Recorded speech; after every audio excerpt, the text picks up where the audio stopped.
Marissa is a beautiful young woman who's about to marry a wealthy and successful man named Chris. As she puts on her wedding gown, she explains that her marriage has 10 precious secrets that should not be revealed to the other half. Marissa accepts that these constraints must be followed, but she also understands that she be unable to resist the 7th secret, which is her secret desire for dirty games. The scene then shifts to a year later, and Marissa's life is going well, since her husband is a powerful attorney in town who adores her. However, she dreams of becoming a great songwriter and singer, one day at a time being. Marissa sings in a small cafe and hopes that one day she'll be able to perform on bigger stages.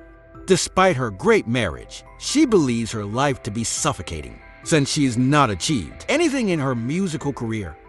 One day Marissa arrives at her husband's workplace. To bring some snacks there, she meets her mother-in-law, who never misses a chance to mock her and remind her of how a good wife should behave.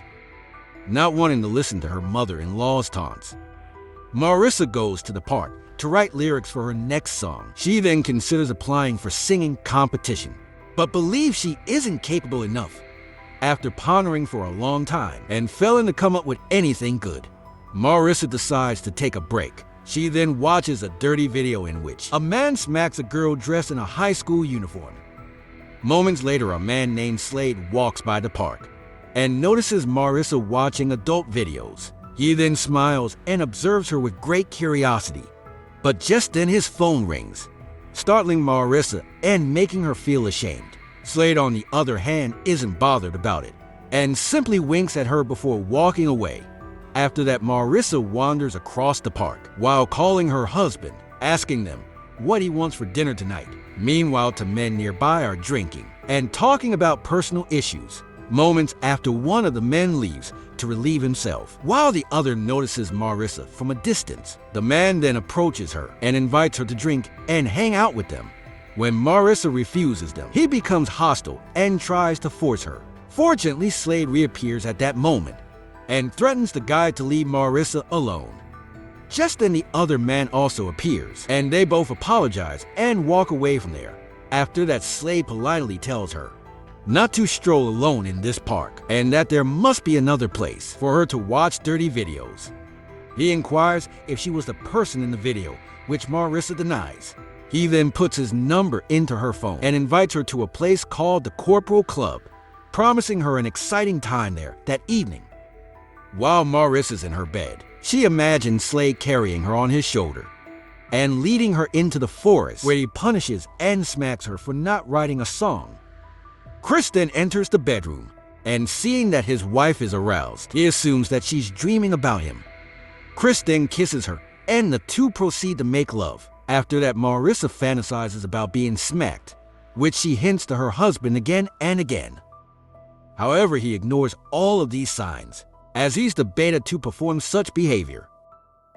The next morning, Marissa calls Slade and hangs up as soon as she hears the first ring. She then collects her confidence and calls him again. But when she hears Slade's voice, she hangs up again. Slade understands her doubts and knows he can persuade her, but he's now busy playing with the sun.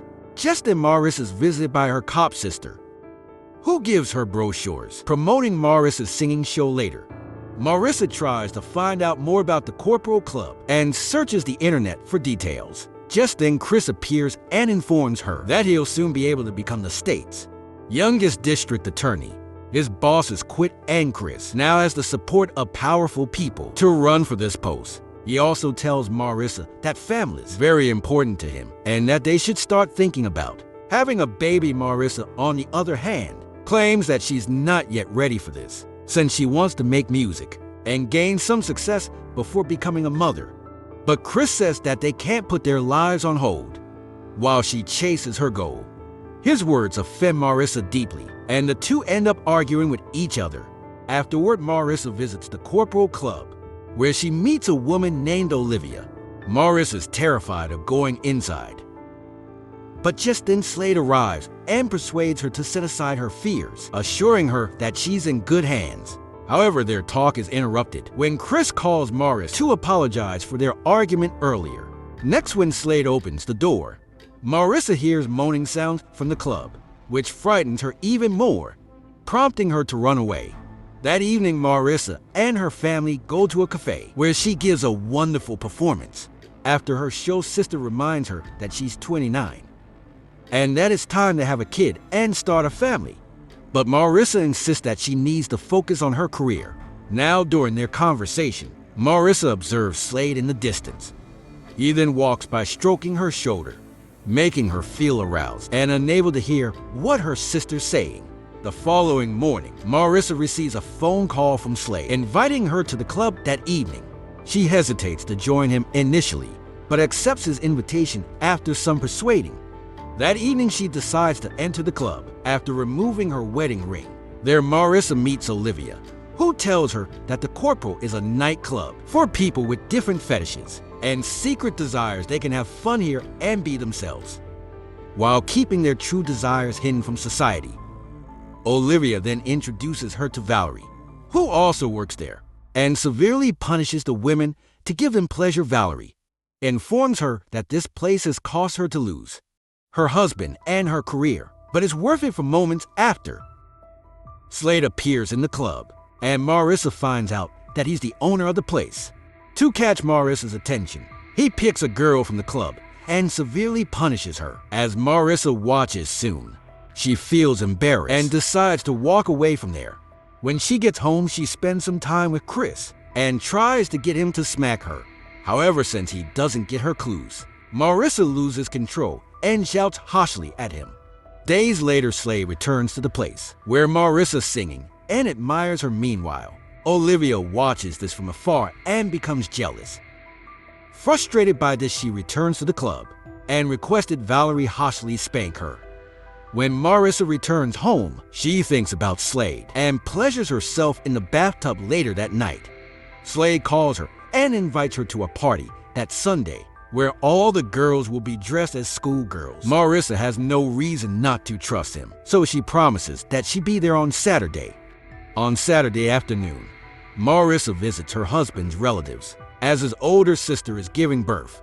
Marissa tries to please them with a gift and is extremely mindful, but Chris's mother taunts her at every chance she gets.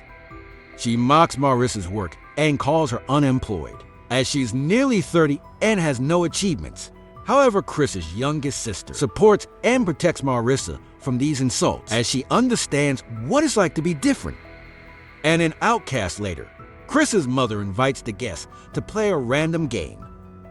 She and her eldest daughter distribute flyers with flower images and ask the girls to look for some of them. The first person to accomplish so will earn $50 to help with their expenses. Everyone rushes around the place as soon as the game begins, except Marissa, who's not interested in all of this moments after.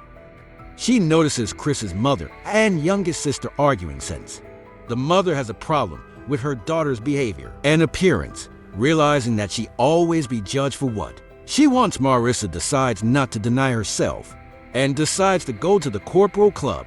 She's dressed like a schoolgirl and feels a little embarrassed, questioning whether she's doing the right thing. However, when she sees Slade, she gives into his charm and he takes her to a room to have fun, while Olivia looks at them jealously. He then closes the curtains and orders Marissa to kneel. He then lifts her skirt and begins smacking her hard, giving her pain and pleasure. After arriving home, Marissa smiles as she stares in the mirror at the red marks on her body. Later, she ignores her husband's texts and calls, who's away on a business trip. But when Slade texts her, she responds excitedly and thanks him for a lovely evening. Later, she finally dares to pursue her dreams and applies for the singing contest. On the other hand, Olivia arrives home and plays with her son, and it's revealed that she's Slade's ex-wife and is still in love with them. The following morning, Chris returns home, worried that Marissa hasn't responded to his calls or texts. Marissa tries to tell him about her desire, but midway through their conversation, Chris assumes she's talking about her music and swears he'll do everything he can to support her. He then informs her that he's decided to announce his candidacy on their wedding anniversary. After that, Chris asks her where she was last night, and Marissa lies to him saying she was having dinner with her sister. On the other hand, Slade arrives to pick up his son and Olivia, requests that he stop communicating with Marissa. Olivia claims that he treats Marissa differently than others and that she's aware of his feelings for her. But Slade denies such accusations and claims that she's just like everyone else. In response, Olivia reminds him that Marissa's husband is the future district attorney and can ruin Slade if he wants. However, Slade disregards her warnings and simply walks away from there. Afterward, Marissa meets with her sister and asks her to lie to Chris, saying that they had dinner the night before. But when her sister asks where she was, Marissa says she can't tell her right now. Sister feels dissatisfied with Marissa's behavior, but she decides to help her in saving the marriage. Marissa then realizes she was wrong to deceive her caring and kind husband, deciding to abandon her desires. She throws out her schoolgirl outfit and starts ignoring Slade's messages. Days later, on the day of their anniversary, Chris publicly announces his decision to run for district attorney. During a press conference, like many others, he promises to eliminate crime and do everything possible to help his native land develop. During a speech, Olivia arrives at the conference and sends Marissa the video of Slade spanking her. Marissa is shocked to see this, but she tries to keep her emotions in control in front of everyone. But Olivia continues to irritate her and even sends a message to Chris. Marissa becomes terrified and begins to panic, but it turns out that Olivia has only wished him luck. Just then, Olivia sends Marissa a message, asking her to meet in the restroom. Upon reaching there, Olivia begins blackmailing her, claiming she wants to control her and Slade's lives. Marissa claims it was a one-time thing and that nothing will happen between her and Slade, but Olivia doesn't believe her. She orders Marissa to continue attending the club, but only with her permission. Marissa's not ready for such conditions and tries to hide in the toilet stall, but Olivia continues her blackmail and even threatens to expose her in public. At this point, Marissa's in a desperate situation. So for the sake of her husband's career, Marissa agrees to Olivia's conditions. With this, Olivia kisses her and invites her to the club next Saturday, after which she departs then. Marissa puts a smile on her face and walks over to her husband to pose before the press conference. And as the movie ends, Marissa narrates that she's never felt more terrified in her life, but at the same time she's also never felt more alive.